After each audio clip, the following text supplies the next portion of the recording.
There was a time when the animal sleeping beside a human fire was not yet a dog. It was still close to the wild world, alert, cautious, shaped by hunger, fear, cold, and movement, welcome to logic of the wild, where nature reveals how it really works. Today, we look at how ancient canids became dogs and why this change took generations.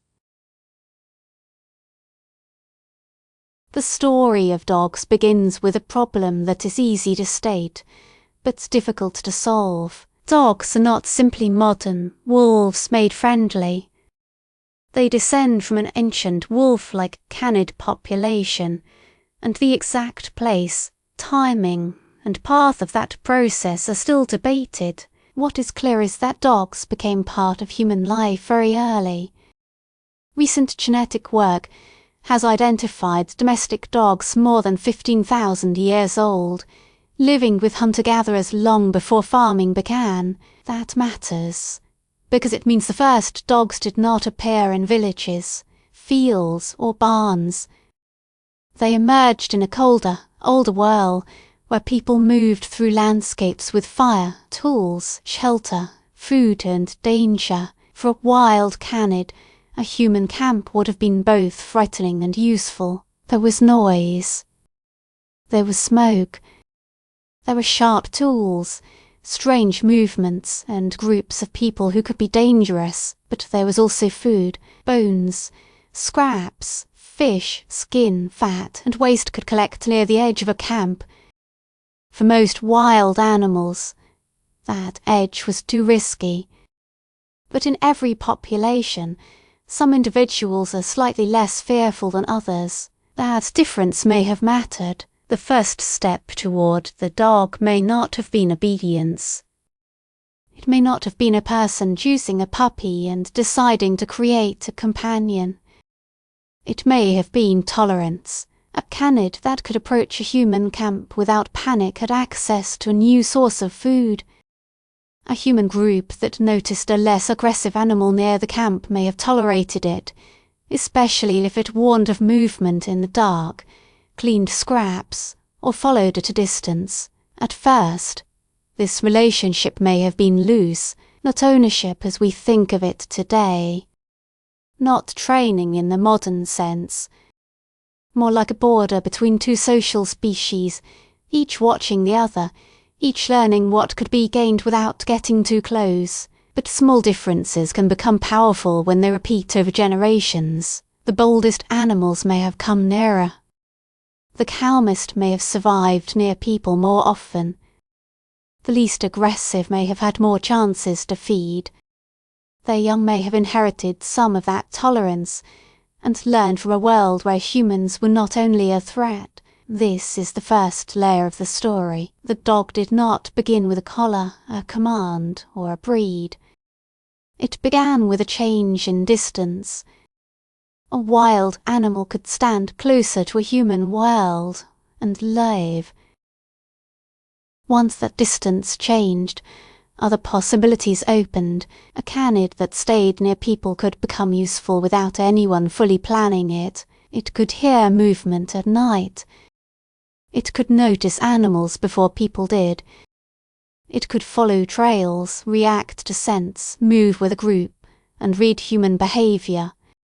For hunters and gatherers, those abilities could matter, but the relationship probably did not have one single function. Some early dogs may have helped in hunting. Some may have acted like living alarm systems. Some may have cleaned waste around camps. Some may simply have become part of the social world of people who already understood animals, tracks, seasons, and movement. Over time, selection would not act only on what the animal looked like. It would act on behavior first. A calmer animal could stay closer. A less fearful animal could learn more. A canid that paid attention to humans could benefit from human movement, food, and protection, and humans, in turn, could begin to respond. They may have fed certain animals. They may have protected pups. They may have accepted dogs into burials. camps, travel, and daily life. By the time we see clear ancient dogs in the archaeological record, the relationship is already deep. This is why the dog is different from most domesticated animals. Sheep, goats, cattle and pigs became central after farming. Dogs were already with people before agriculture. They belonged to the world of hunter-gatherers, not just the world of settled villages. That makes the dog the oldest known companion species in the human story. The change was not only practical. It also changed the body. When behavior shifts over many generations, bodies can shift with it. A population selected for lower fear, greater tolerance, and closer contact can begin to look different from its wild relatives. The ears, face, size, coat, skull, and proportions of dogs would eventually become astonishingly diverse. But that diversity came much later.